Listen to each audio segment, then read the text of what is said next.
Part B, programming environment. So let me talk about our programming environment for this class. Last time I mentioned a little bit. So now I need to give you some more information. First, about software installation. So my stick. Here, right here. All right. Yeah. B.1, overview of web programming. Yeah, so last time I talked about client-side technology, server-side technology we need to use for this class. Yeah, I already completed that slide, so I do not repeat it. Yeah. Client. All right. Now, about the development environment. Yeah. So we need to install some software. Yeah. So when we develop our programming projects, so we need to use some software tools, but here I try to make it a minimum. So I do not ask you to install too many software tools. Yeah. So the first one, a big one, so very important for web development, that is this XAMPP. This XAMPP, it's called a software bundle, big software bundle. It contains many important web development software tools. Yeah. Let me go through one by one related to this class. Yeah. So what do we need to use for this class? The first one, this X related to the operating system. So there are different versions of operating system. Yeah, so this X covers Windows, Mac, Linux, these three operating system. So X. Yeah. So the X version, so that means X version, so you can install on your Windows machine, Mac machine, Linux machine. Yeah. But the binary is different. The binary is different. Name is the same. Name is this XAMPP. But the binary, you need to choose, appropriate binary files. But there is also, so most people use the X version. Yeah. But sometimes some people use the specific version, like replace X by W. Yeah, that's only for Windows. Yeah. So the name, that's only for Windows. Then replace X by M, that's only for Mac machine. When replace X by L, that's only for Linux machine. Yeah. But for us, we should install X version first. Yeah.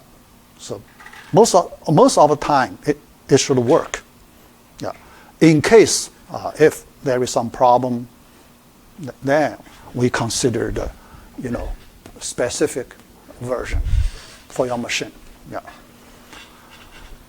All right, so that's the first one. Second one, that 8. Yeah. 8 letter representing the Apache web server. Yeah.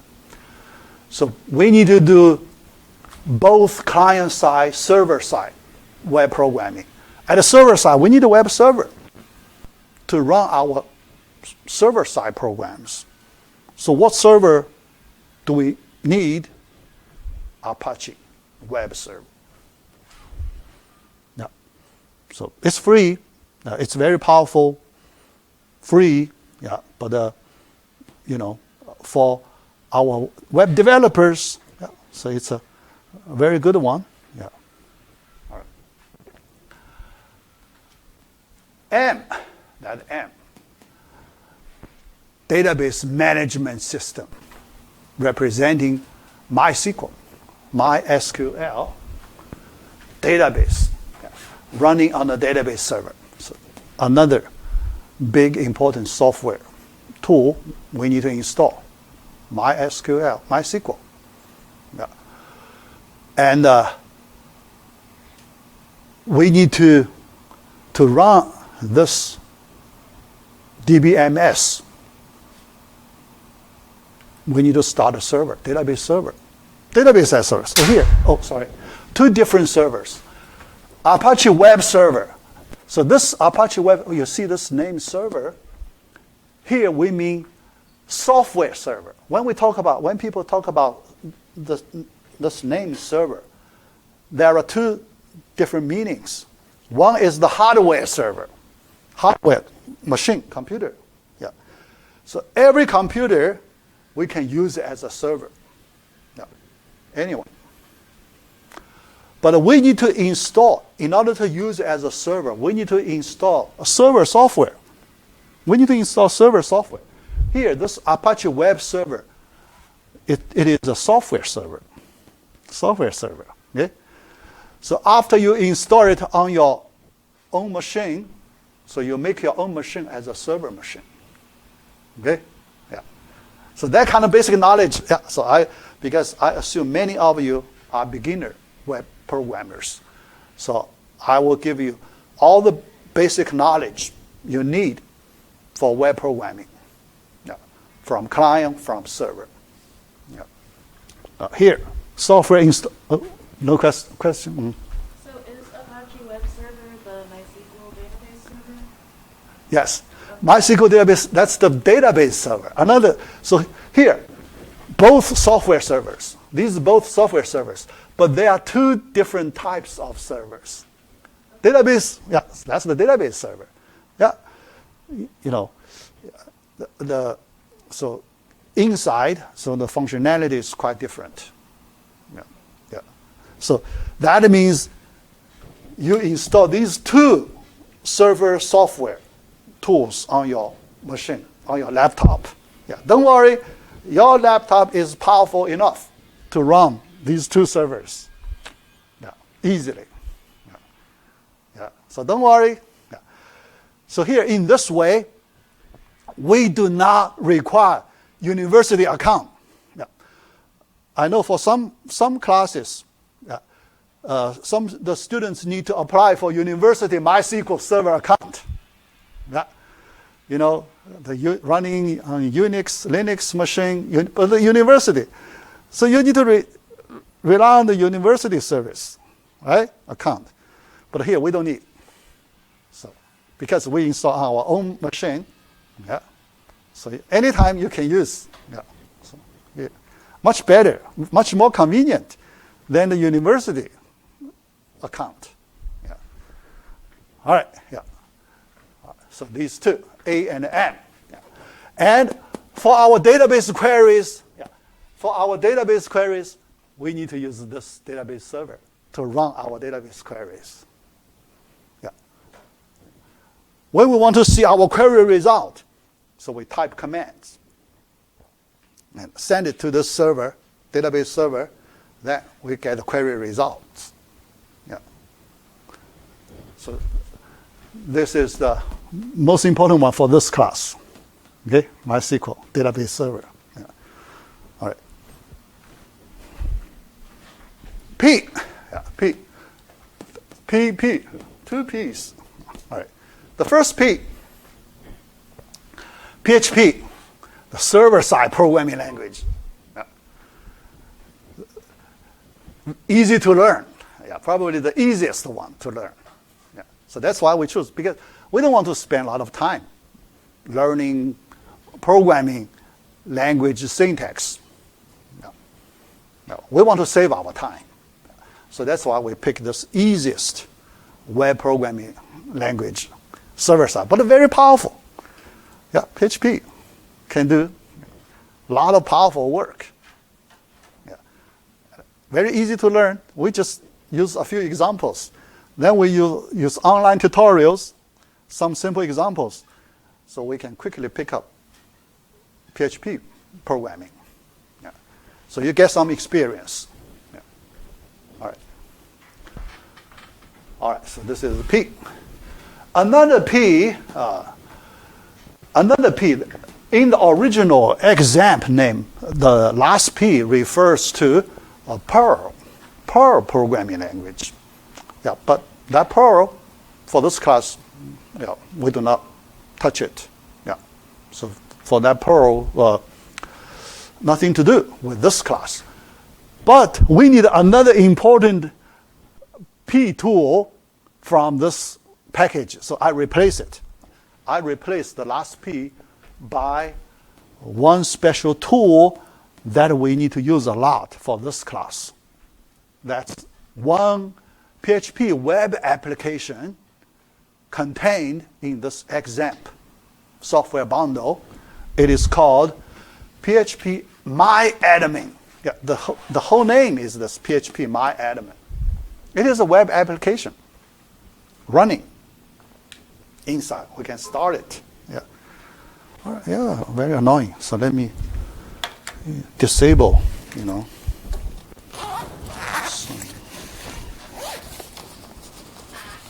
yeah. Notification thing. Yeah.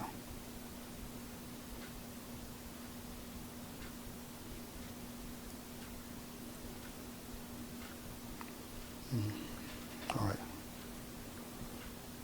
Let me put in airplane mode. Yeah. All right. Yeah. All right. So this PHP MyAdmin, let me explain why we use it. A web application to manage MySQL databases. Yeah. So what's that? Yeah. Because when we use MySQL databases, we need a nice user's interface, right? Nice user's interface so we can work on easily.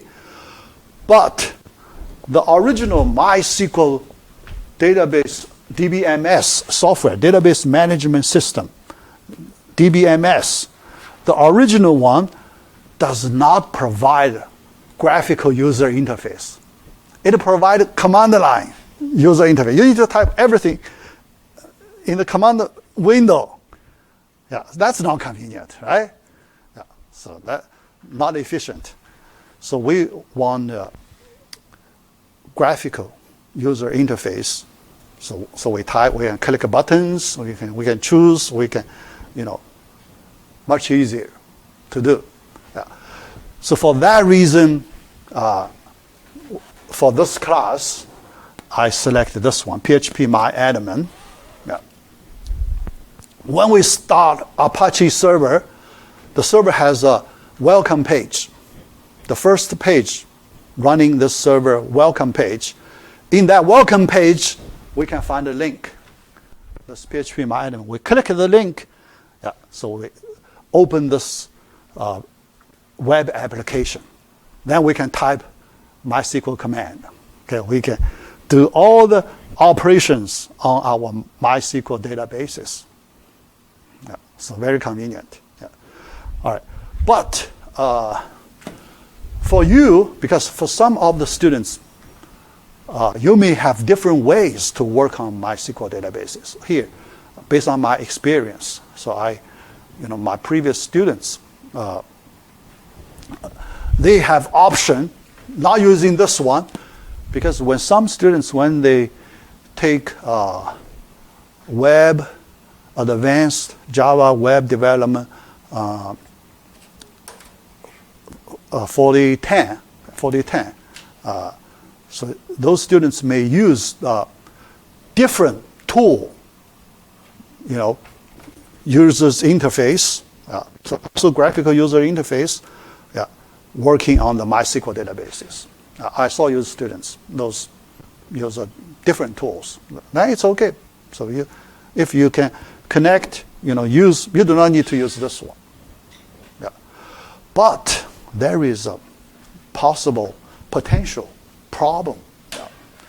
Because on each machine, you can only install one MySQL instance. Yeah. Yeah. The server is running as an instance. Yeah. Yeah. If one MySQL server is running on your machine, you cannot start the second one. Okay. Yeah.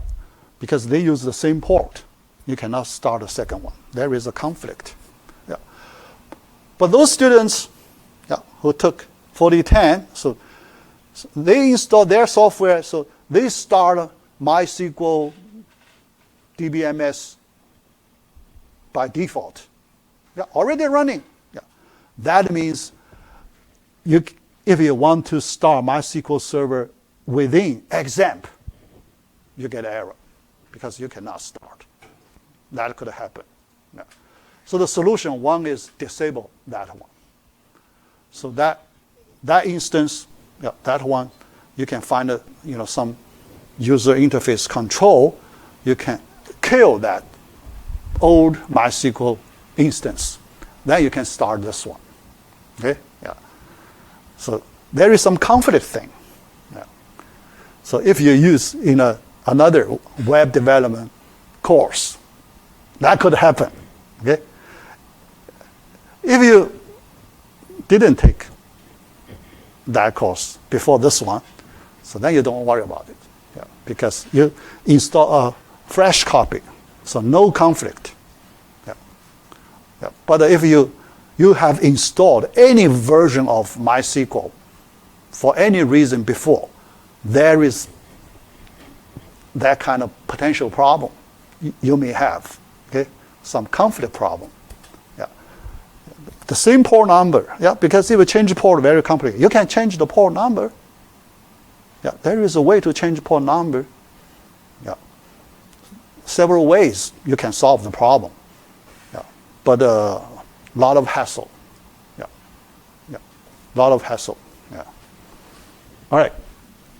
Yeah, so that's some basic information about software we are going to use for this class. This is the main part. Other than this one, we need the IDE part. Yeah. Yeah. So this part, so we have server, we have DBMS, we have the PHP server-side programming, and we have the GUI tool to manage our MySQL databases. Yeah. So all those things we already have in this one single software bundle, big software installation, hundreds of megabytes. Yeah. Hundreds of megabytes. Yeah. All right. Yeah. But, question. Sorry, just asking for clarification. So we might need to disable something that's automatically running a GUI or to use the PHP MyAdmin? No, not that. Yeah. So what I talk about, disable MySQL instance installed from a different software tool. Yeah. Different software. Not PHP MyAdmin. PHP MyAdmin, you can always start it. Okay. Yeah. But always start it, but the PHP MyAdmin cannot connect to that. Just make sure whatever was right. Yeah. Removed. Right. Yeah. So here. Yeah. So your question. Let me expand her question a little more. Yeah. Yeah. She asked a very important question. Her question is, this PHP MyAdmin we can always start. We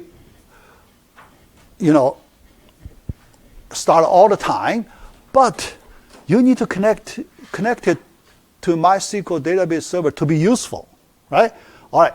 Now let's imagine a special situation. If there is another MySQL instance running on your machine, yeah. If no other, then you don't worry. So you just use without any problem. But I just talk about for small number of students, they may have a chance. Yeah. In their previous class, they install that another copy of MySQL instance, but that copy is outside this exam bundle, right? Yeah. Independent, completely independent, outside. Then inside XAMPP, you cannot communicate with external MySQL instance, right? No way you can connect it. Okay. In that way, the solution, one solution we can do, we disable that instance.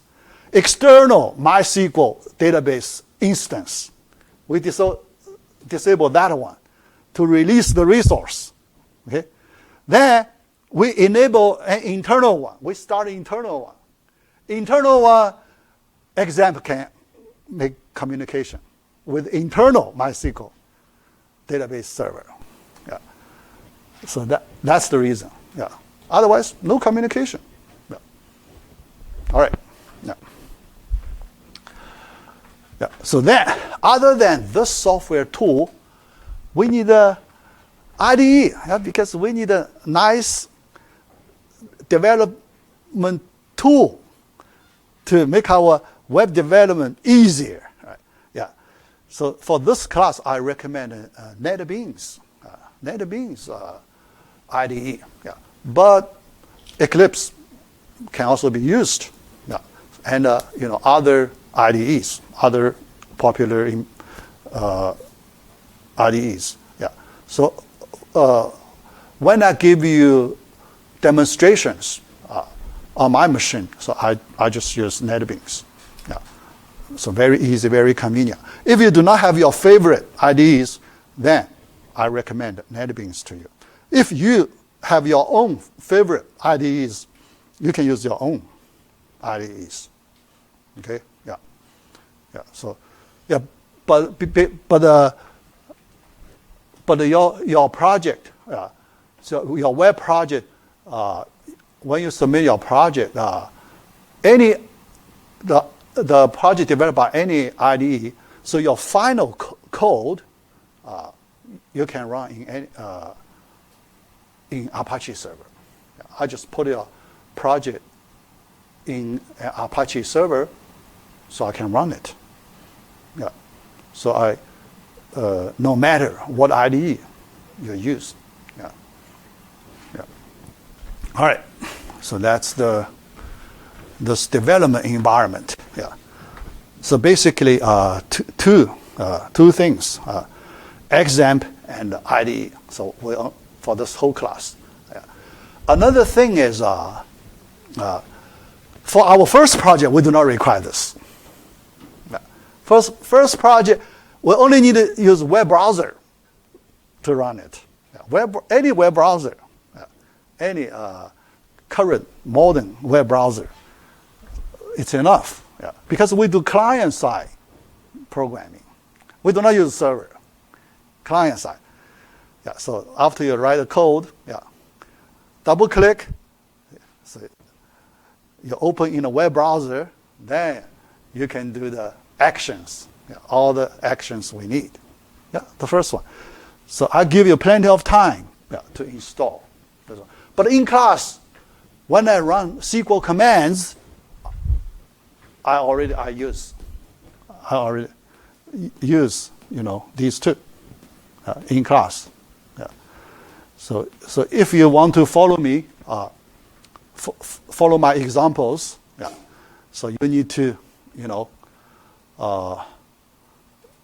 try your best to install the software. Yeah. And another thing. So because I want to give you enough time to get ready for the software environment, programming environment. Yeah. For our SQL queries, in the first part, I use, in W3 schools, there is an online MySQL server we can use. Yeah. W3 schools, there is a MySQL tutorial page. In that tutorial page, there is an online MySQL server running in their website. So we type command, send to W3 schools MySQL service. Then we can get a query result. Yeah. So in that way, so when we start, so we have some cushion time. So when you get your machine ready, so we can use the online MySQL server to do some practice commands. Yeah. So that online one, there is a Microsoft database installed in that server, So because we need to work on a database, one particular database, so we use the given one. Yeah. So the MySQL Microsoft database is installed in their server. So we just do the query using that database online server. That way, we can learn. But with the preparation time you have, so you need to sooner or later you need to get everything ready for your programming. So you have quite some time. So but you need to get ready. So I would say the latest time you should get ready is the midterm time. Okay, midterm time you need to get everything ready. Actually, it's not too hard. It's not too hard. The reason I give you that much time, because for some students you may have some potential technical problems you need to fix. So for that reason, so I'll give you more time. You can talk to me. So I can help you fix the installation problem. All right. So that's this part. Then, so here, B.2. Now, I want to talk about JavaScript review a little bit. So for this class, we use the regular JavaScript. Okay, so that means not any framework. Some students, because they took the 3010, so they learned some special packages of Java. We do not need to use that. So we just use the, plain regular JavaScript. So the simplest, the base JavaScript. All right. But when we use that, the basic syntax, very easy to learn. But other than that, we may need to learn some sub-technologies inside JavaScript related to, because very useful. One is the jQuery one. jQuery, so we need to download the jQuery library. That's one way. jQuery library is one way. Another is we do not download jQuery library. We can use the online jQuery. So online jQuery. So we do not download. So Google has a jQuery version. So we just include the link of Google's jQuery. So that every time when we need to use jQuery, we just use the Google version jQuery. So that's another. In that way, we don't need to download jQuery to our local machine. So W3 School, there is a jQuery tutorial page. So we can learn the basic. In class, I will also explain the basic syntax of jQuery. So the idea of this technology is try to make the JavaScript coding more efficient. So it uses the slogan like this: write less, do more. That's the slogan of this jQuery. Write less, do more. So it uses some special functions. So special functions, special way. But those functions very powerful. On top of JavaScript. So JavaScript function still works. You can use the JavaScript functions. Other than that, you can use jQuery functions. jQuery function, then you can do more things. So that one, so we will learn and use in our examples. The second one, Ajax. Another useful technology inside JavaScript, Ajax. So there is another page in W3 Schools, Ajax. So the technology is very small, but very useful, very important. So in this class, I will also explain the basic ideas of this Ajax and some simple examples. And also give you a chance to practice. So in your project, some functionalities, you need to use this Ajax technology to get a fast response. The basic goal of this one is you can get your data much faster. Because why you can load your data faster? Because you do not need to reload the page. You do not need to reload the page. Okay? When you change your data on your current web page, so usually if you do not use Ajax, you need to reload the page, right? So that it takes more time. But the Ajax technology allows you to do data communication without page reloading. So you stay in the same page, but you can do client-server communication behind the scene. Okay? Behind the scene. So that's very efficient. So that is a very useful technology. So I will also explain Ajax technology. Second. The third one, JSON, when we do data transmission, the data format is important, right? Yeah. So this JSON data format, very useful. Very simple, very useful. So we also need to talk about that. Yeah. So all these things very basic for JavaScript technologies. So we should learn these basic technologies in this class. All right, so that's related to JavaScript. Inside JavaScript, a lot of things we need to learn. But I do not go to the advanced JavaScript technologies. So like React, Angular, those, because we don't have that much time. So for this class, I try to control. So not go too far. Not to go too far. Because our main focus is the SQL queries. SQL query, our core part. All right.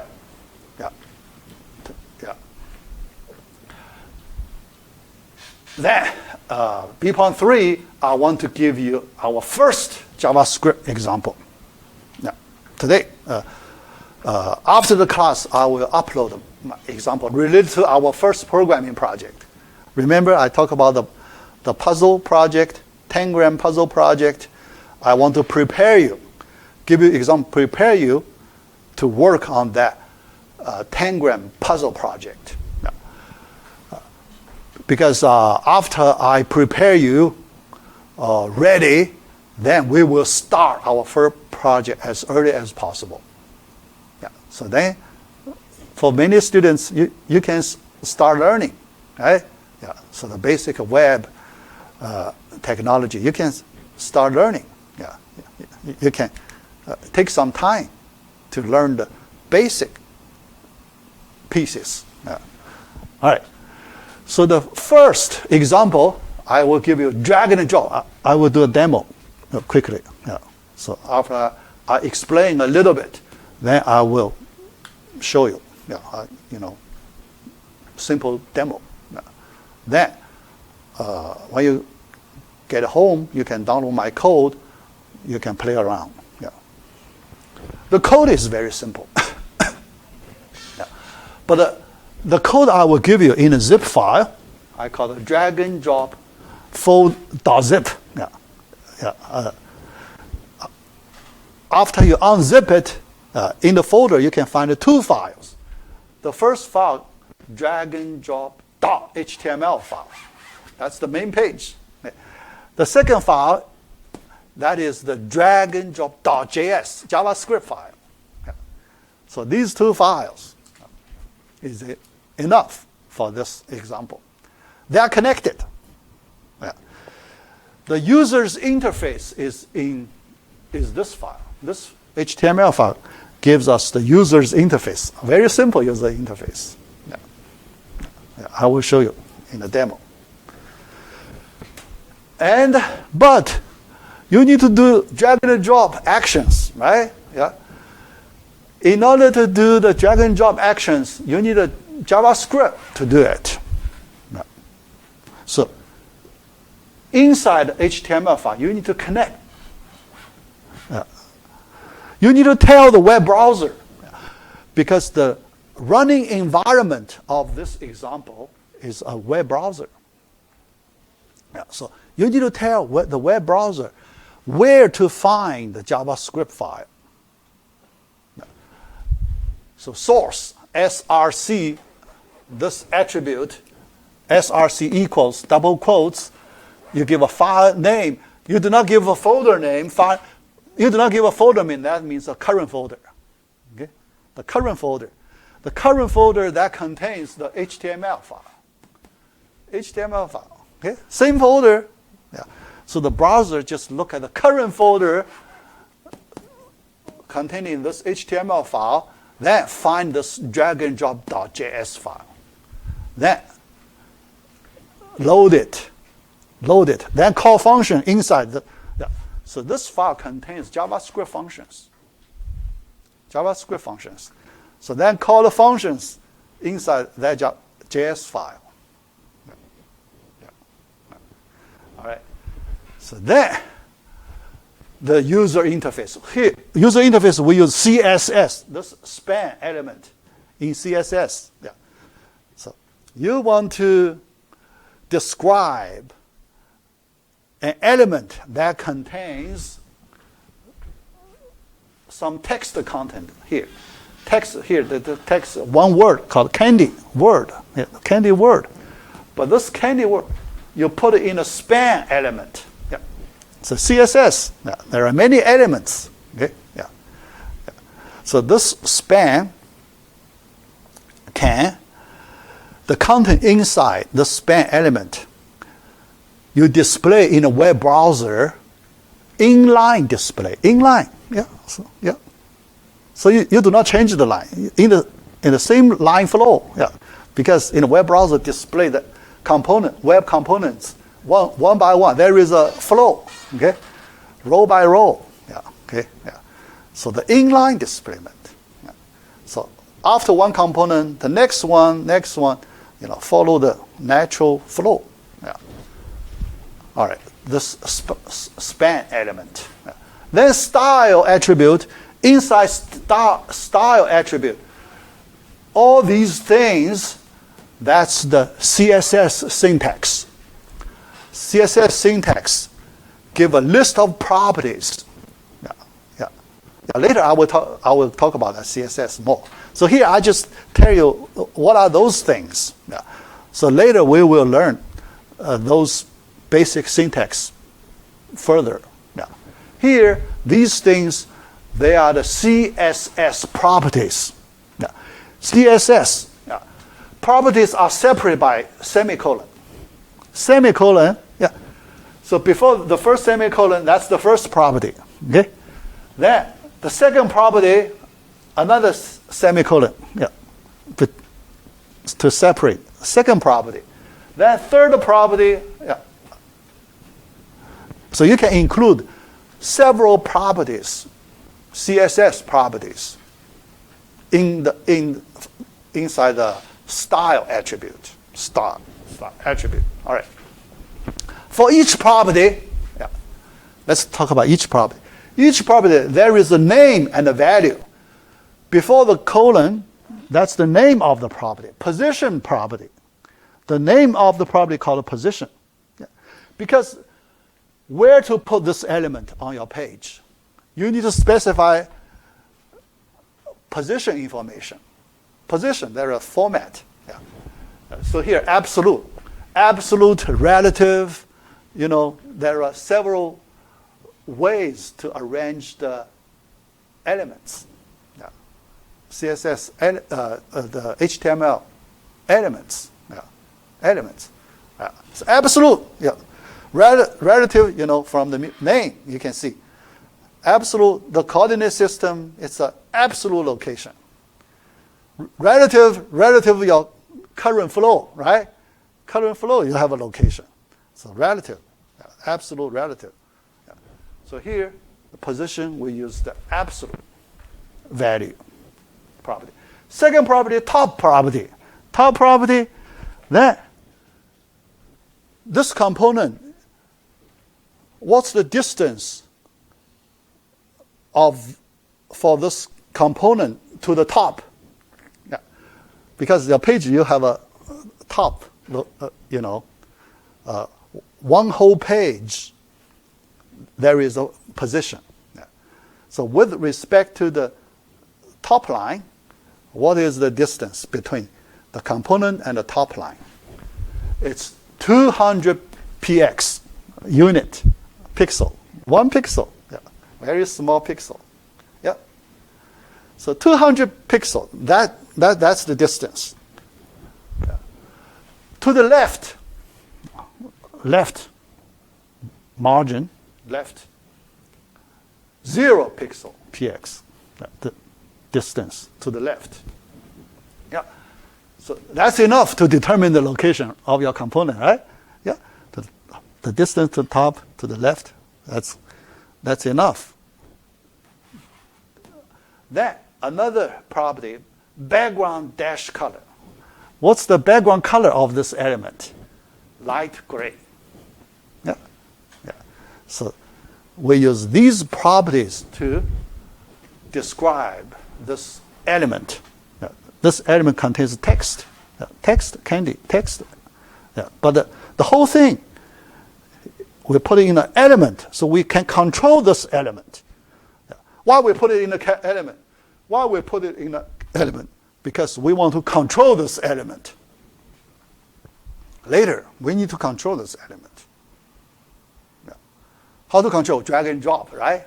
We drag, drop to different locations. Yeah. All right.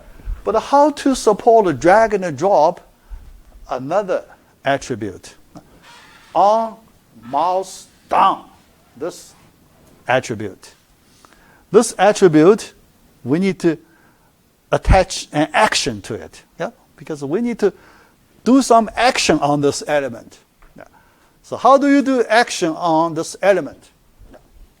The name of this, we call it event name. So there is an event occurs, event name, on, mouse, down. So the web browser, yeah, so this name, we communicate with web browser. Web browser will listen to your action, your event. Listen to the action that generates this event. So you click you press the mouse button, click mouse down, then this event is generated. This generated, then web browser listen to this, yeah, waiting for, listen, then catches this event, yeah, caught, yeah, catch this event. Then, after the web browser catches this event generated by mouse click, mouse press down, you generate event, web browser catches it, then call JavaScript function. Grabber, that's the JavaScript function inside this JavaScript file. In this drag and drop.js JavaScript file, you write a definition of this grabber, parenthesis, event. Event. So what's this event? What's that event? JavaScript is an object-oriented programming language. Object-oriented. So here we need to use object-oriented understanding on JavaScript code. All right. So the name event, well, actually, the specific name is not important here. You just put a name there, variable name there. Okay, but that variable name corresponds to the event you generate. on mouse button, some event. Any event generated will be passed as an object to this JavaScript function. Now, so JavaScript can work on the object generated by this event. Okay? Yeah, because in this function, we need to access the data inside this object. That's why we need an object to work. What is the object? Object basically contains the data we need to work on. Yeah. The coordinate system, location, a lot of data associated to this element. We need to work on it, right? Yeah. How to work on it? We use object to work on it. Yeah. Here, this is the object. Okay? This object contains the data, the coordinate. Yeah, the data. What's the data? These position, colon, absolute, top. These are the property name, property value, so we can work. And x coordinate, y coordinate, all those things we can work. Yeah. I mean, these properties we use another way to work. Yeah. Not in this event object. In the object, your mouse location, x coordinate, y coordinate of your mouse location, and many other things we can work. But these properties, later we will use another way we can access, we can change those values. All right, yeah.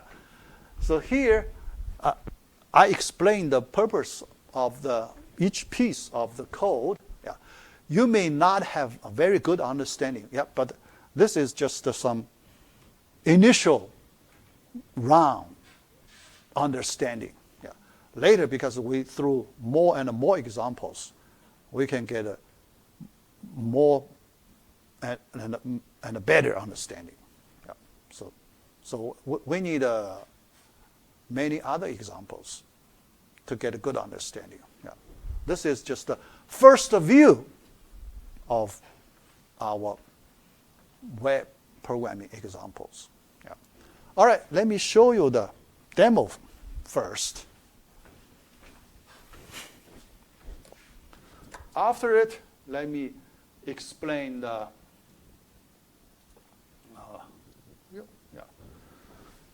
I used a lot of time.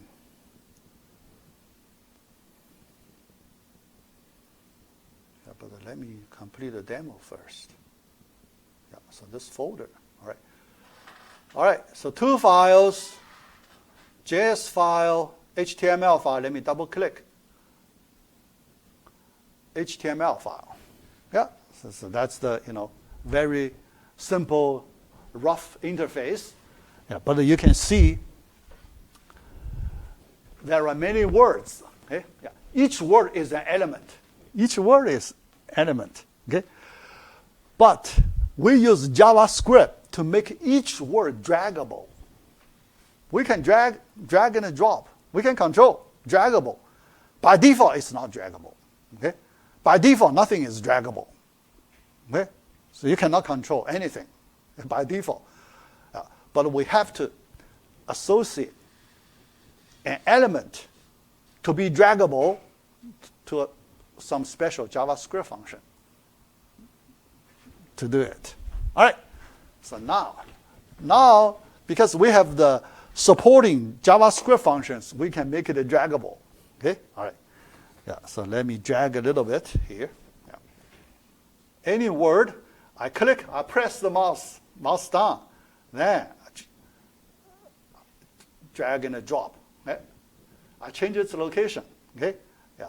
So any word, I make it draggable. Yeah, because the supporting JavaScript function can make it happen. Yeah. Yeah. So that's this example. Simple. Any word, drag and drop. Okay. Yeah. This simple functionality, very simple. Yeah. Think about our first programming project, puzzle, we need to drag and drop pieces, right? Yeah, we just need this simple function. We can drag and drop puzzle pieces. Yeah, put in a location, any location we want. Yeah, drop, put there. Yeah. Yeah. So we have that feature ready. Okay? Yeah. Yeah. So we use this simple example. We can implement that feature. Puzzle. Yeah, control the puzzle pieces. Yeah. Yeah. But this control, this is the first round control. Drag and drop, first round. Because when you use drag and drop, your control may not be very accurate, right? Pretty rough. Yeah.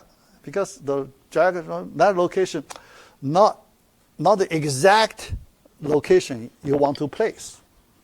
Very rough. Yeah. So we need a second round control. Second round control. So we want to, adjust, fine-tune, adjust to make it more accurate. Yeah. So the rotation, we need a rotation control. Yeah. Change the angle. Okay, rotation. Yeah. Then we need to fine-tune, left, right, up, down, fine-tune, move. Each move by 1 pixel. 1 pixel move. Yeah. Yeah. Fine-tune, right? Because drag and drop is very hard to control to the 1 pixel, right? Yeah. Yeah. So you can drag and drop to the location very close to your destination location, but not exact, right? So you need to fine-tune buttons to, move left, right? Because your destination figure, you want to make it a perfect figure, right? You want to make it a perfect figure. Yeah, the pieces, put together in a perfect way. Yeah.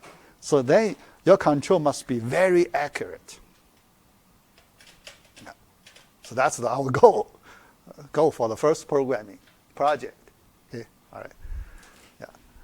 All right. Yeah. So that's this one. Then let me explain the JavaScript function part. Yeah. Because before the demo, I just show you the interface part, right? HTML interface part. I haven't shown you JavaScript part. Yeah. JavaScript function. Behind the scene, yeah. So how do we change the coordinates? So when you drag and drop, you need to change the coordinates, right?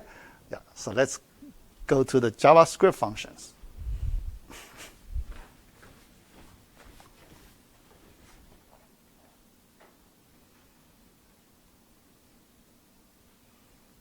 So let's continue.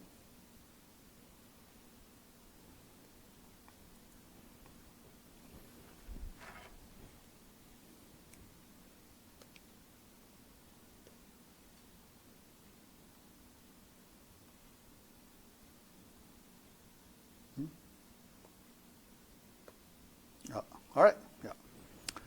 Now, because we need to study this function, how to implement the features in this grabber function. Event. We have event object. So now we need to work on the data included in this event object. Yeah. All right.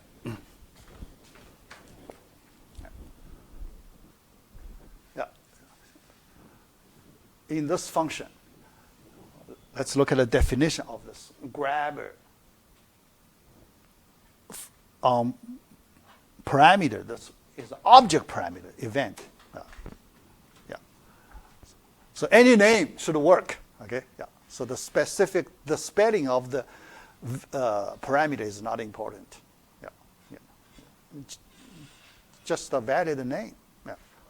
All right. Then inside the definition of the function. Because it's an object-oriented, so we use the syntax for object-oriented programming here to access the data inside the project, inside the object. The element, yeah, that's our variable name. Yeah. Here, we define a variable name called the element. Yeah. All right. Equals event, it's an object. Okay? Yeah. Passed here. event dot current target. Yeah. So this current target, the name of the property name. Yeah. Current target, the element, the specific element you apply the action on. Yeah. That's current target. Yeah. Because you trigger event, that event is associated with a particular element. Yeah. So that element, now you retrieve that element from this event object and assign that element to the event variable. The event is a variable. But this variable, you use this variable to store another object. Okay? The current target, yeah, it is also an object, another object. Okay? So that whole object is assigned to the element variable. Now you can work on it. Yeah. All right.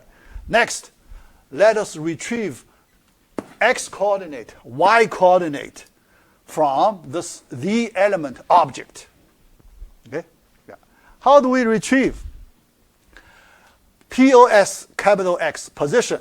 POS refers to position.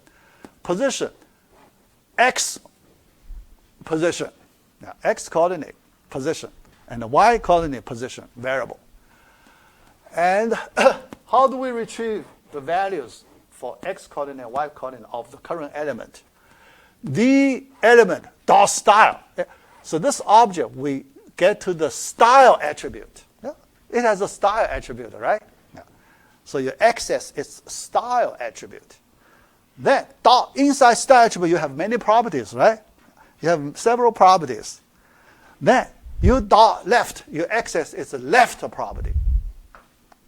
You access its left property. Yeah. So you retrieve the value of its left property. 0px, that's the value, right? 0, it's a number. Px, letters, 2 letters. Okay. So you retrieve 0px, 2 letters, as the value of the property, left property. Okay, all right. Then, but here, for your x coordinate, you want to keep the number. You want to remove the letter part, right? Yeah. Because when you do arithmetic operation, you do not want to apply your arithmetic operation on letters, right? Non-numerical string part. You do not want to do that. So you only want to take the numerical value, extract numerical values from your property values. Yeah. But this property contains px. Yeah. 0px. But after you parse, you pass that value to this function, parse int. Yeah, parse, yeah, JavaScript function called parse int. So this function will retrieve the leading numbers. Yeah. Leading numbers. Yeah. Okay? Yeah. So what's the leading numbers? Yeah. So 2, 3, 5, some string ABC, yeah, some trailing letters. So it will cut off all the trailing. So the valid numbers, yeah, starting from the first character, yeah, take it, okay? Yeah, take it, yeah, When you hit the first non-numerical letter, yeah, this one is non-numeric, you stop, okay? Another one, 1, 2, 5, A6, yeah, but you cut off this whole thing. When you hit the first non-numerical value, you throw away all the remaining part. Okay? Yeah. So you only take the leading valid number, that portion. Yeah. Right? So you take the x coordinate. Okay? You take a y coordinate. Yeah. Same thing. Same thing. You truncate the px. Yeah. You truncate the px. Top value, that's 200, right? 200 top value. So this is 0, 200. So that's the starting, initial location of your element. Yeah. Because later we need to we need to work on the coordinates, right? So you need to know the initial location of the element. Initial location. Then you need to figure out the, the destination location. Yeah. All right. Yeah. So I do not have much time. I need to stop quickly. I think, I don't have how much time.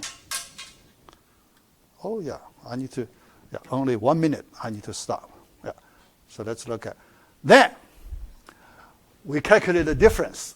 Yeah. So event.client x, event.client y, that's the xy coordinate of your mouse tip. Okay? Current mouse tip. When you move your mouse, there is a xy coordinate of your mouse tip, right? Yeah. So you extract that current mouse tip. You take the difference. That's the difference. Okay? You need this value to calculate your destination location. Destination location for the current element. Okay? All right. So then add element listener. Yeah. Because you need to tell web browser, this is called a register. You need to register the event. Yeah. Add event listener, So that's, let me leave it next time. Yeah, because to explain this, we do not have enough time. Yeah. But now you get some idea, right? How do we control? Yeah. Yeah. Here. So next time I complete the remaining part. Question? Post the example you made tonight, right? Yes. Sometime tonight. Yeah. And when I post video, I will post that same time. Yeah. All right, that's it.